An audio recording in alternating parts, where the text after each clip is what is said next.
You sound like you're from New York. I am indeed.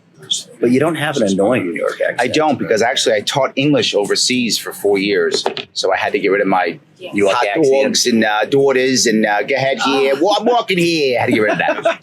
Well, I was, Yes. I grew up in Texas, and I can speak like this if I want, because my mom talks like this, and oh, darling, oh, bless your heart. Right, And when I got to Pepperdine, they were just like, are you from the sticks? Right. Why do you say y'all? Right, It's exactly. you guys. Right, I'm like, well, exactly. you're from Michigan. Right, You right. guys. You want a Yes. soda? Well, you're from Minnesota. Right. And very quickly, I was shamed into getting rid of my accent. Yes. I also started doing radio interviews when I was like 22, and maybe even 19, like the big show in LA. This handwriting stuff got me kind of famous in the 90s. And I realized that anytime I did an East Coast show, nobody bought books. Because I kind of like, I'm from Texas, my name's Bart, I'm going to analyze your handwriting, we're going to talk about your personality. You know, it's like Tony Robbins, but it was, and nobody bought anything. Right. So I was like, I got to change this. Yes. I got to get rid of this accent because people are so prejudging. 100%. And I remember being in Texas when Ross Perot ran for president. And just as smart as he was, that accent. I voted for him. I did too. Yep. And it was the only time I voted all way off party. And I liked him. In fact, it's funny, my brother-in-law was his private chef. No. His son's private chef at his private ranch in Texas up until last year. And he would text me food that he's eating. Like, look at this caviar. I'm like, I'm having a Pop-Tart. It's not, Yes, it's not exactly. fair. Yes. Yes. I'm eating a hot dog from yesterday. And why are you having caviar? So apparently the Ross Perot family is still flying in billionaires from Saudi Arabia and having private parties. I mean, it's a world I don't understand. Right. But it's a world that's fascinating to think about. So the question is, how do you get in that world? Well, I don't have $1 billion. Well, That's step one. we're going to have to fix that, I guess, aren't we? Okay, let's work on that one. During this interview, Yeah. could you explain to me how to get to Let's the fix B that. word? There we go. Yes, let's do that. The M word, took a while, but I'm fine. We'll deal with it. Now I'm upper middle class, but I would like to have the B. I'm with you. I'm with you. Do it together, brother. Me and you. But you know what? I don't know if New York or California is a place you want to be if you It's want to be not. a billionaire. No, it's not. Yeah. So that's why I'm a resident of Texas now. I think you are correct. I'm actually considering Tennessee. I Chattanooga. do like Tennessee. Chattanooga. I like Chattanooga. Yes, I'm considering Chattanooga. Yeah, and then move the whole family there? Yeah, I was. This is an interesting story. Why did I run for governor? Do you want to do this live or? I do, but Yeah. we are recording this. Oh, perfect. Yeah. So this keep is, everything. audio is always Yeah. the primary consumer. And let me be clear. Use this any way you like. The release, whatever. Yes, and yes. You now have it recorded. Take Great. it. Well, Yeah. we're here to make everybody Yes. look good, and it's generally a comedy show. So it's light, it's interesting. There's always a huge self-help element to it. Absolutely. Speaking of a couple of books I wrote. Let's talk about success. I love it. I'm actually, believe it or not, my day job, I'm a business consultant. Oh, okay, I love that. Yeah. Well, just sometimes people are like, "Oh, you're a comedian." I'm like, "No, but I've also, did some intelligent things." So you know that I'm not just a comic. I did perform last year. Yeah, but you're acting as if being a comic is not an intelligent thing. I think it's one All of the good most comics are. I think it's one of the most Absolutely. things. Correct. But I'm not a famous comic, so Got I'll it, let you okay. know. That Okay, this got is it. also Okay. I just bought a booth and roped in intelligent-looking people. That's the thing. That was I'm smart. hoping it works. Yes. Otherwise, I got to go back live under the Team bridge. is everything. Team is everything. Team is everything. If this thing doesn't work, brother, I've got to go get another lottery ticket. Actually, I don't need an IRA. I have LOTTO, so I'm good. I always said Yes. Lotto is investment plans for people that are really bad at math. That's correct. Yes, because absolutely. the odds are no. Well, to be forward, as libertarians, we say all the time, lottery is taxing the poor. I couldn't agree with you more. Yeah, taxing the poor. And they do think it's a strategy. 100%. They're like, I have two strategies: food stamps, Right. lottery. Correct. One and a two will hit. One and a two will work. I always thought in life there's always an option C that I'm not seeing, like A, B, and there's C, D, E, and F in life, but we can't see it. Well, you can if you look at one important thing. The number one thing to consider in your life in general, and this is where most of the poor communities fail: ownership. Ownership of your life, ownership of your business, ownership of your family, ownership of your job, ownership mindset. And ownership mindset doesn't say, what kind of job can I get? How can I pay my bills today? It says, what kind of value can I bring that people will want? Right? I remember I used to sell cars years ago. And when I sold cars, one of the things I would notice is people who were from a lower socioeconomic background would only care about the monthly note. Nothing else. They wouldn't care about how much it cost. They wouldn't care about interest rate, nothing. They care about, what's the monthly note? And I can get that low for you if you want. Low. I can get it. For 19 years, you'll be buying this. That's exactly right. No, when we buy, you'll be leasing. So you won't even own it at the end. So let's go even worse. I can make it really low. You'll be paying for 20 years, and at the end, you'll own nothing. But you'll have a low number, and you're like, I'll take it. So yes. Larry, do we need to slate? Did we forget to do that? Got it. Oh, you got it already. He already slated twice. You know, I was so engaging that he didn't realize that he slated twice. I was so how good engaging. these guys are. Mhm. I should double their payment right now. I think you triple it. Do you like? Is everybody okay with that? Times 10. Times We're 10. recording, you know. That's it. Is this a legal contract in Yeah, Tennessee? exactly, yes. I think I'm in trouble. Yes. So, Larry Sharpe, I did not introduce you. Everyone knows who I am. It's fine. No, but here's why you're here. Because Okay. Heather said, Mhm. if there's anyone here you need to hang out with, it's Larry. She was correct.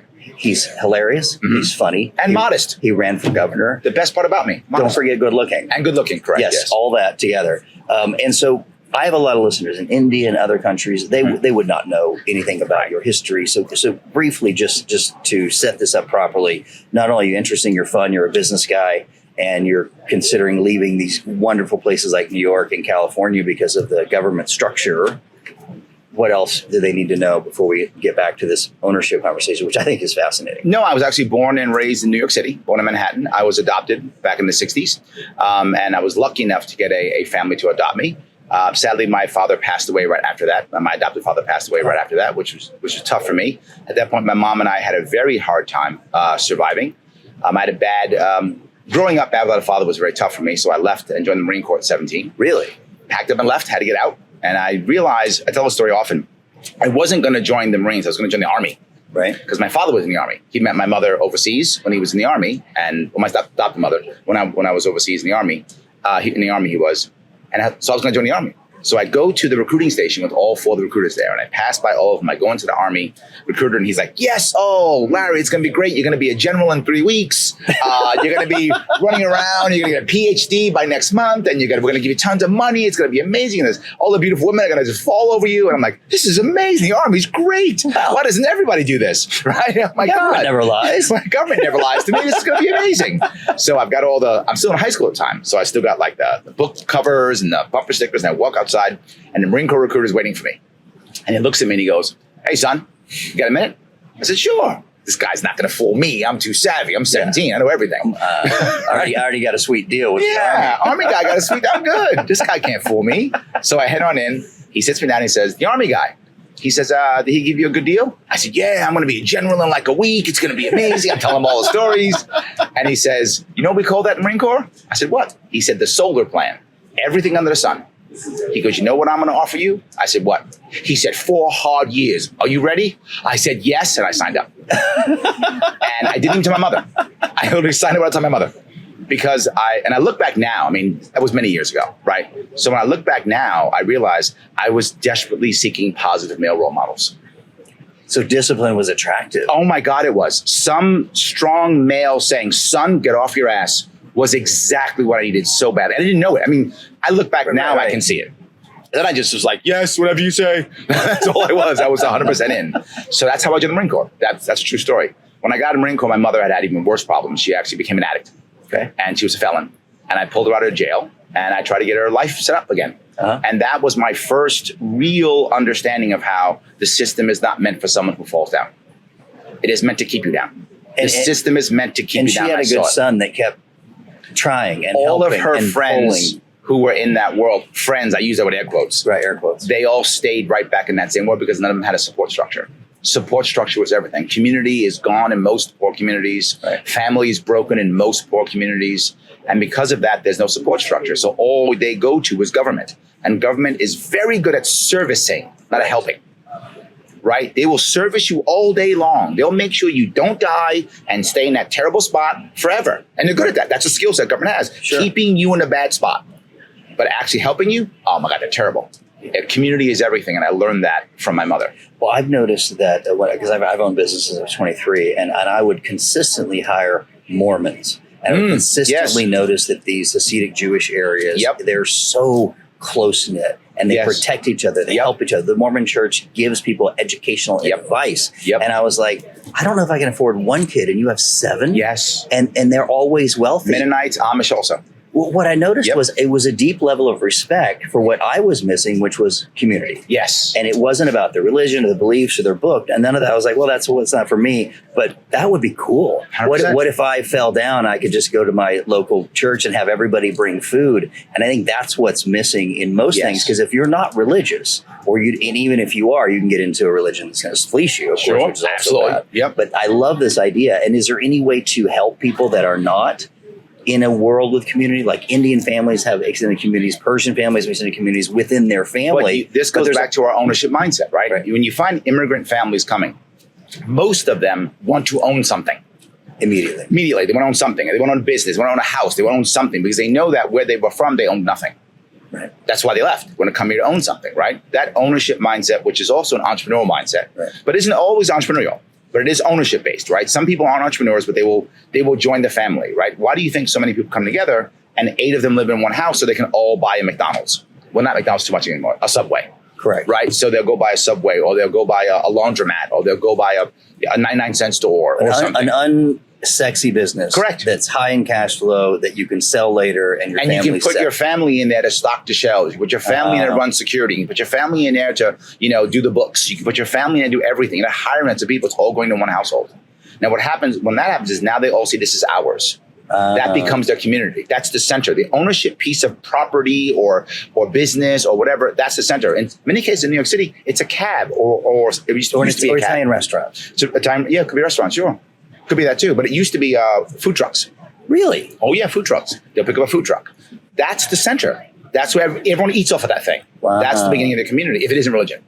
Right. It could be ethnic, like the old Knights of Columbus was one thing used to be back in the day. They aren't that popular anymore, but used to be. But community is key. Masons were popular Masons at one time. too, absolutely. When I was running for governor, one of my policies was at the end of the year when you write your check to your governor,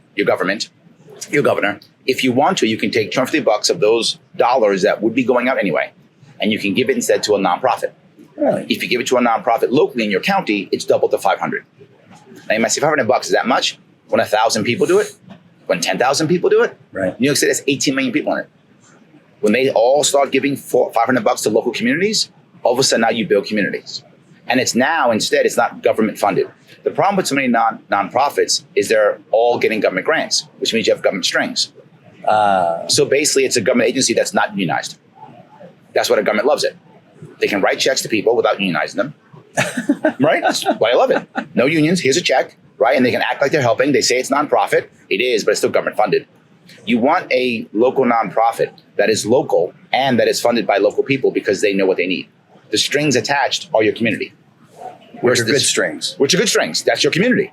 That's They're their holding strings. you accountable. Correct, as they should. It's your community, right? So we don't do that in America in general, but in New York specifically. So I think it's one of the big reasons. Community is everything, and I learned that with my mom. Once I was done, my mom actually couldn't retire in New York State, and I learned. Here's where I learned the entrepreneurship piece. I wanted to make money. I didn't know how. I was a Marine, then I was a teacher. Right. Neither of those people make lots of money, right? Not a thing. Now, and nobody taught you correct the options to getting wealth because No they idea. taught you how to hold a gun, take orders. Correct. Then And I was good at it, by the way. 9 to 5. Yep. Take Absolutely. orders. Get a minimum. You can live. Yes. But you can't prosper. Correct. So when did you realize, holy crap, there must be another way? It was grossly simple. I said, I got to make money. How do people make money? They sell things, right? That's simple. So I said, I should be in sales. So I went into sales. That's why I was selling cars. I sold beds. I sold books. I just sold stuff. So I was selling stuff. And I thought, okay, this is how you make money. Okay, I get it. But then I realized that most of the money was going to my boss. Right, because you don't have ownership. That's correct. And ownership. And I'm like, wait a minute. So I'm selling, and he can still fire me whenever he wants. And he gets most of the money. He's got a way better car than I have. Sums up, right? I'm missing something. What's going on here? I'm missing something. But I'm like, oh, because he's the boss and he owns stuff. That's the thing. So I started my own business. So that is what happened. And that business that I started was in theory a good business, but I was not a good business person. I knew how to sell. I did not know how to run a business. Well, they're two different skill sets. 100%. I didn't know that. Right. I had to learn everything hard way. I had no mentors. So I literally went and I started a business in Philadelphia, believe it or not, because it was right after 9/11. And I said, I'm going to leave New York City. I'm going to bring my family out to Philadelphia, another big city. We'll be fine. My business failed. And the funny part is, again, I'm saying to myself, there's no way I'm not making money because I'm selling stuff. You see the cash flow. Yes. It's coming in. Yes. And but I have no money. And you're out of money. Yes. And I'm like, okay, something's wrong here. Wait a minute. What's going on? Why do I have no money, but I'm selling stuff? And why is everyone else getting paid and I'm not keeping it? Thank you. Yes. Why are my vendors getting paid and I'm not getting paid? What is going on here? And that's how I began to figure out how business works. And by the time I had figured out after 2 years, I would say that was my MBA. Right? 2 years of a failed business was my MBA. Yeah. By the time I had it up and running, I was so, and you know this as an entrepreneur, sometimes you just don't want to do it anymore. Like your heart isn't there. I've never had that feeling. Yeah, exactly. And I hated my business at the end. So I sold it. So literally I had lost so much money early on. I got most of it back by the end of the second year. I just sold it off. And people were like, it's working. What are you doing? The guy couldn't believe I was selling it. You're like, I've been stocking this. I've been doing this. Yeah, I've been doing the accounting. I've been doing the done. marketing. I'm exhausted. I don't want to do this anymore. I can't stand it. So I sold it. And this I do not recommend this. Don't do what I'm going to tell you. But this is what I did. I wanted it so badly to get rid of it that I agreed to 6 months payment plan on a handshake. Wow. Yes. That's naive. No, that was desperate. Okay. I was like, I don't care. Go. People ask me, would I have chased the guy? No. He actually paid me. He paid me every month for 6 months. I gave him a business that was working. He was making money. Why would he not pay you? Why did he end up in a lawsuit? Yes. You gave him a cash flow positive I did. business. So he was like, yeah. He paid me every month for 6 months. He said, Larry, I don't have the cash up front. I said, pay me over 6 months. He goes, really? Yeah. Done. Gave him everything. That's the way most small businesses are buying and sold these days. Yes. People don't realize that. The same thing with houses. My father, when I was in high school, owned 200 houses. Wow. Because he was in financial management. And at the time, the way the tax laws were structured, they're like, hey, if you just get this house and manage it, I'll be glad to do it. And I'll get half. So all of a sudden I'm looking up as a teenager. I'm like, we have 200 houses to manage and 200 tenants and 200 toilets and 200, it was not attractive as a business model.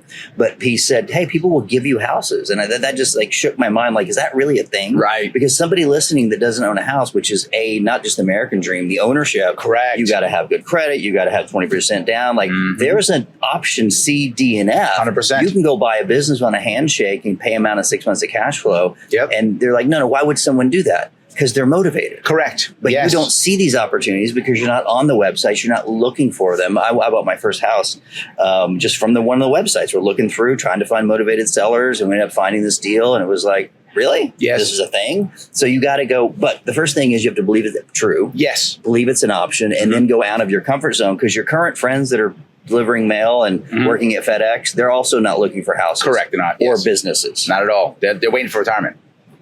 They're literally waiting for retirement. And that's so, yes. So am I going too long on this? Hope it's interesting. I don't want to go too long. I will stop you if you're bored. Please do so. Stop me if I bore you. So yes, you have absolutely. not bored me 1 second. Excellent. So and the producer's giving you a thumbs up, and he's an Army man. So he would not give you. He would actually. So he was a general in 3 weeks. Awesome. That was great. He was in the Army. He jumped out of airplanes. Oh, is that right? Nice. And they made him, and he's like, this doesn't sound like fun. Are you sure I signed up for this? That's good. So after I sell that business off, I decided to start another business afterwards. I waited about a year, kind of got my head in the right space, started another business. And that one I actually did very well with. Again, that one I learned my lessons. But the opposite problem happened. I had too much hubris. Hubris, define that. I was always right. No one could tell me wrong. I can get past everything. Got it. And the crash came. And when the crisis 9 came, I thought, there's no way this is going to affect me. I can get past this. I'm super smart. And by the way, I know I was teasing about how smart I am. I realize I'm not smart at all. I'm stupid. That's why I say that. Because I thought I was so smart. I thought I knew everything. And I went to debt before 2009 because I was going to get through this thing. And then it went back to the same problem. I'm paying my employees and I can't get paid. And the banks won't loan you any money. And the banks not only stopped loaning me money, stopped my credit line, everything. Shut everything down. Yeah. Just forget about it. That's what happened to my dad's 200 houses. Bingo. He walked in and Mr. Baggett. And they're like, I'm sorry. He's like, but for 15 years, you just wrote a check to me. He's like, yeah, but we just changed everything today. Correct. And you're one of our best customers, but no, bye-bye. Yes. He had no cash flow, no line of credit. And 100%. he's like, you don't understand. You're going to college. We're filing bankruptcy. Right. So my first year of college, we were in bankruptcy, and I looked like a rich kid, but I was not. I was like, how am I going to live on 3? I delivered pizzas. I believe it. Yeah, because that was a tough time. Yes. Well, this was 87, but you're talking about the same thing. Same idea. The world just stops. World stops. And all the people that were doing everything, keeping their word, having integrity, cash flow, they just stopped. Yeah, exactly. Did you lose it, or did you? I lost everything. I lost everything. Everything. All gone. This didn't even sell off, though. I just lost. I wish I had sold it off. I didn't. I held on so long, I couldn't even sell it anymore. Right. The business was a broken business at that point. Nobody would have bought it. It was basically, here's some debt. Oh, yeah, I'd like to have That's that. basically what it would have been. Hey, you want to buy some debt? That's basically what I was doing. It was a disaster. So I literally just shut it all down, fired my employees. I had an office on 3rd Avenue, Manhattan, shut it all down, lost everything. I had to reboot my entire business all over again. Wow. It was terrible. And at the same time that happened, literally, my mom got diagnosed with stage 4 cancer. She couldn't retire in New York, so she had to move to South Carolina. So my youngest daughter almost died. She had a heart surgery at 18 days old. And my business was collapsing. All was happening at exactly the same time. My wife packs up, moves into the hospital, as any mother would, right? Of course, sure. But the problem with that is I then became a single dad. And I was not the primary caregiver. Right. So overnight, I'm a single dad. My business is collapsing. My daughter is dying. My mom is dying. It was a horrible time in my life. I literally contemplated suicide. That is how bad it was. I contemplated ending it all. And I realized that's the coward's way out, and that makes things worse. If anyone is considering that, remember something. You always fool yourself into believing that if you end your life, the pain goes away. It doesn't. You transfer it to the ones you love. That's a great perspective. Yes. I never fully understood that, and I met a woman who did what they call cutting. Mm-hmm. Have you ever seen that? Absolutely. I've never met somebody. I know people have.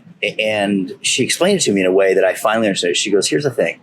I'm so miserable. Mm-hmm. My existential existence, I wake up and go to bed and I'm in such mental pain that when I cut myself, it gives me hope because I feel something. 100%. Because she's dead inside and she feels something. And the way she framed it, I was like, oh, I understand. Yes. Like, I know it's horrible, but it's better than what this dull feeling is. 100%. And I had never really been to that kind of dark place, and it was moving. But what your perspective is so much better because it feels like you're going to end it. Yep. But you're passing it along to your friends and family. That's exactly right. But some of them, they do love you. Yes. There's a lot of people that care about you. Even if you've But you don't believe it then. Right. Right? You fool yourself into believing that it's better if I'm gone. That's what you tell yourself. That's the story you tell yourself.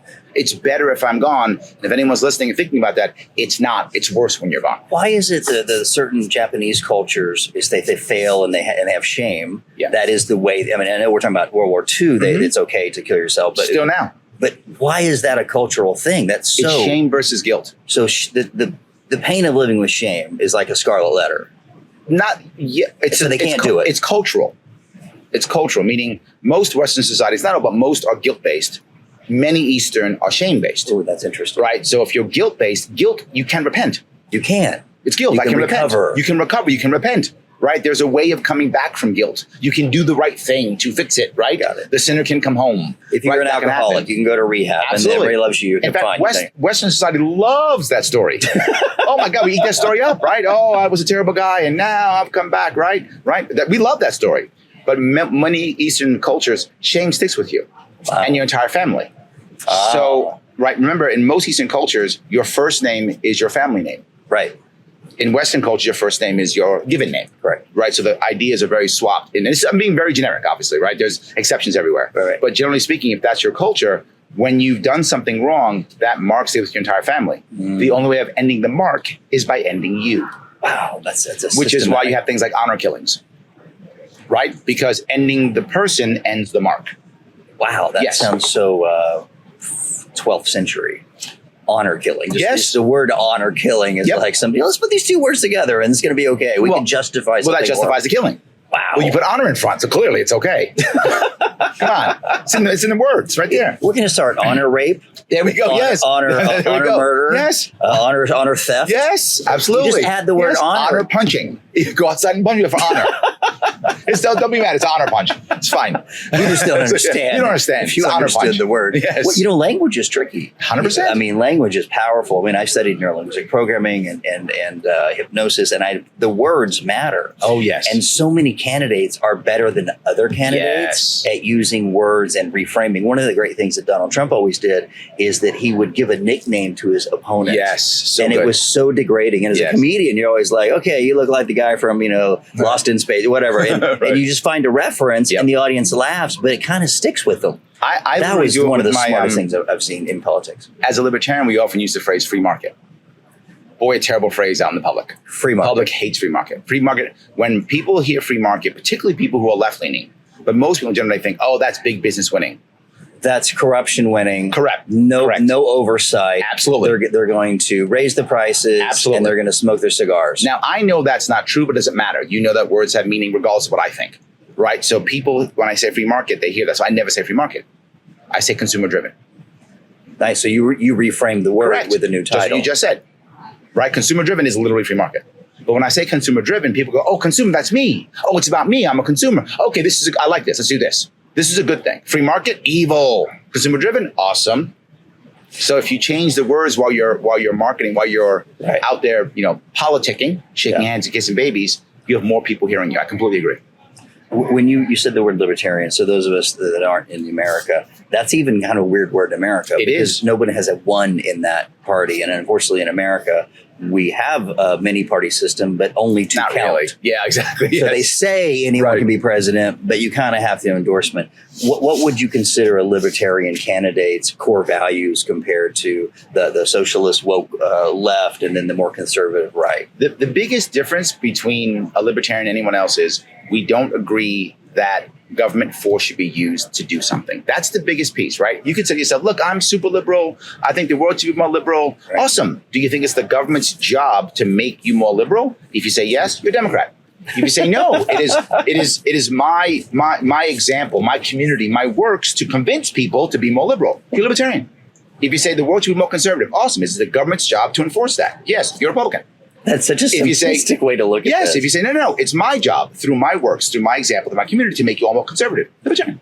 That's fantastic. It. Can I look at your handwriting? Please, go ahead. Yeah, it's amazing. Well, I wouldn't call it amazing, but it's so nice. And your signature is legible, barely. Ooh, I like that. Barely legible. So the slant is emotional. And I love you've been so evasive. And I should have done this at the beginning. But now that I get to know you, I think this is true. You're cheating now.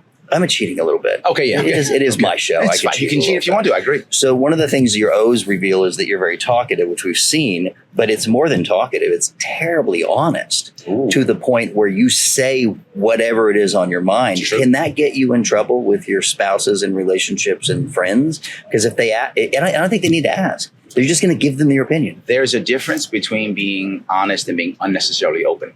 Okay. And I try to not be unnecessarily open. And when I talk, if you notice, I tend to be very measured. It's very rare that you hear me do ums and ers. It's very rare that I'll say something that I don't preface effectively. Well, a friend of mine years ago, he's a psychotherapist, he said, Larry, when it comes to relationships, truth. And when it doesn't work, more truth. And when that fails, more truth.